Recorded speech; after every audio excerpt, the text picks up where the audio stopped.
If you were starting from scratch from the beginning of your career and trying to build the career that you have today, where would you begin?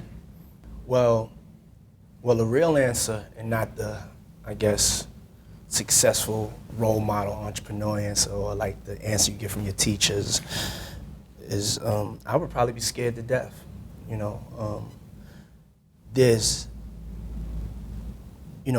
generation is probably one of the most empowered generations of our, ever.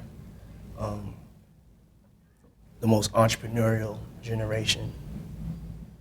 And I would say this generation is also the generation who, like the world in a sense, has kind of turned its back on because it's not protecting their future, whether it's from a world point of view or from a personal point of view, or even from a point of view of what their future is going to be like, whether it's global warming or whether it's even how they're going to have a job or a career. So that at first would scare me. Then number two, it would scare me and make me angry that it was like that for me. Then number two would be that, I also would be kind of intimidated by the competition, because everybody's trying to be the next Steve Jobs, the next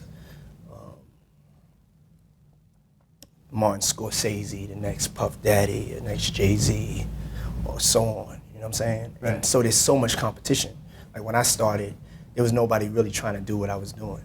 And so I think that it's very important to know the reality. So my advice to future entrepreneurs is to always know the reality, know what you're getting yourself into, know how hard it's going to be, how competitive it's going to be.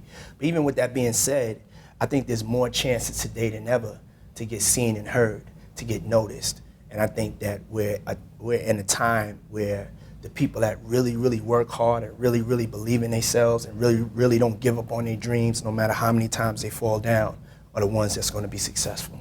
And you got to figure out what that dream is, yeah. right? What you're One of the most important things is that day, I would say, my advice is for people to kind of ramp it up, because a lot of times when you're young and you in your 20s or something, you're like, I don't really know what I want to do. But we live in a different world. It's important for you to know what you want to do for the future of your family. So it's a scary thing to make that decision. This is what I want to do. But the sooner you make that decision, I think the better it'll be for your life, and a better chance of success you'll have, because you'll have more time to mess up. Right. You have more time to fall down.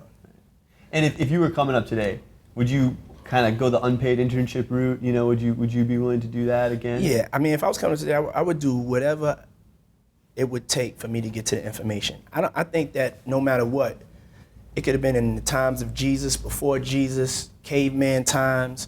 It was about being around the information. Back in caveman times, it was about who knows how to make a fire, because my ass is cold. You know what I'm saying? And now it's like, who really knows who is successful in this day and age and how they are successful. So I think that our educational system needs to be fixed in a sense, because a degree means something to me, but experience kind of means more, and a point of view of where people want to go kind of mean more than somebody saying I have a master's from Harvard or whatever. No, I need to know, are you ready to go to war with me? Right. That's what I need to know. And what do you look for when you're hiring people other than that, ready to go to war? What are the other kind of criteria? Somebody that is not intimidated by me, not intimidated by the situation, not intimidated by life. They understand, they deal with reality, they know that things are hard, and they're not doing it just as a job, they're doing it as a part of their life. And they're also doing it for a higher purpose, just bigger than them. They really want to make whatever they're involved in affect people in a positive way. And then they also have the passion to handle what it's going to take to get the job done, because nothing's going to be easy, especially now. And it's going to be a lot of pain involved, but at the end of the day, there's also a lot of celebration when you accomplish your goals. Indeed. And speaking of celebration, Zack O'Malley, you got a lot on your plate in terms of celebratory ventures, but what's next for you? Right now my focus is Revolt and making it the number one most trusted, most credible worldwide brand in music, and to get Revolt to be the quintessential definition of real time. I think that's the future.